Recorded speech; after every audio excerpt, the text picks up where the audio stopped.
Assalamualaikum Ustaz, pertanyaan dari Perth. Assalamualaikum warahmatullahi wabarakatuh. Ustaz,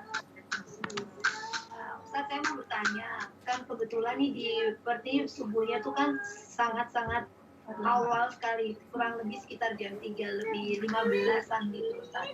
Kadang-kadang kan kita tuh nggak bisa tepat waktu pas sholat subuhnya jam 3.15 atau 3.20, tapi kadang-kadang 14 sampai jam 4 lebih gitu. Itu gimana Ustaz? Apakah kita masih bisa sholat qobliyah subuh? Apa sudah langsung aja sholat subuh? Baik, waktu terbit matahari jam berapa? Sekitar jam 5. Surupnya jam 5. Jam 5 kurang ke jam 5 gitu kalau surupnya ya. Baik. Jadi kadang-kadang saya bangun 14 gitu.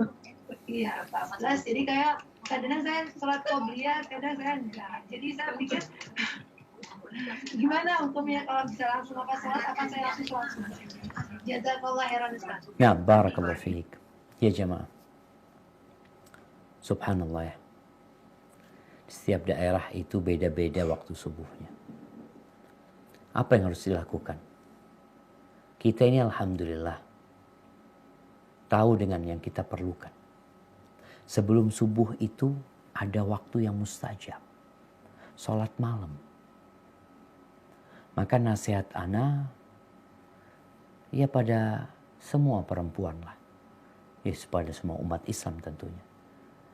Tapi bagi para wanita ini hendaklah engkau punya sholat malam.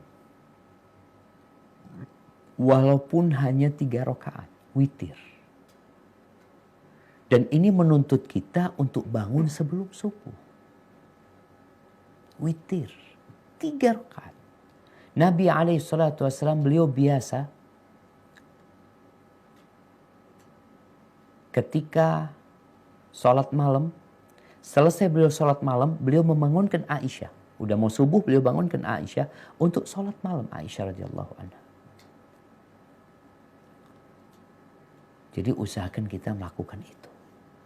Wasiat Nabi SAW ya agar kita tidak meninggalkan sholat witir. Kalau bisa di akhir malam, kalau nggak bisa ya sebelum tidur. Kemudian yang menyebabkan orang susah bangun sebelum subuh itu adalah karena tidurnya kemalaman. Maka usahakan kita memang mengatur waktu tidur kita.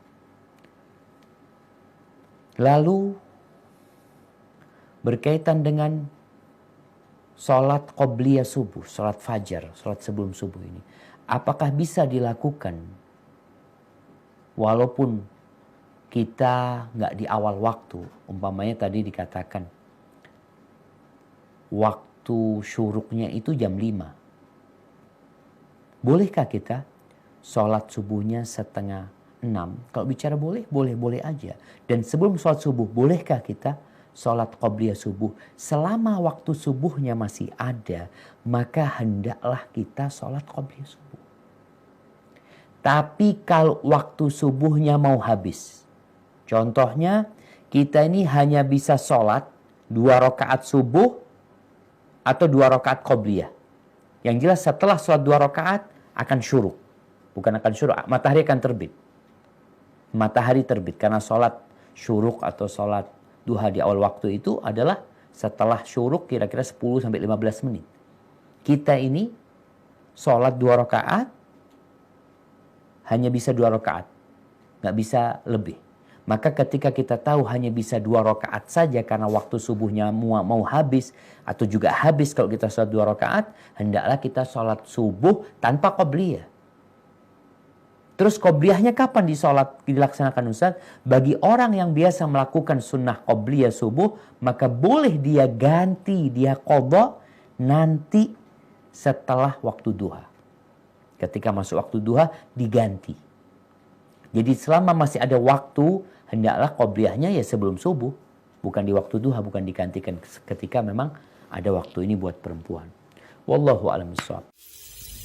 Terima kasih. Jazakumullahu khairan wa barakallahu fikum atas donasi yang pemirsa berikan. Ayo berjuang dalam dakwah bersama Surau TV. Semoga menjadi amal jariah bagi pemirsa semuanya.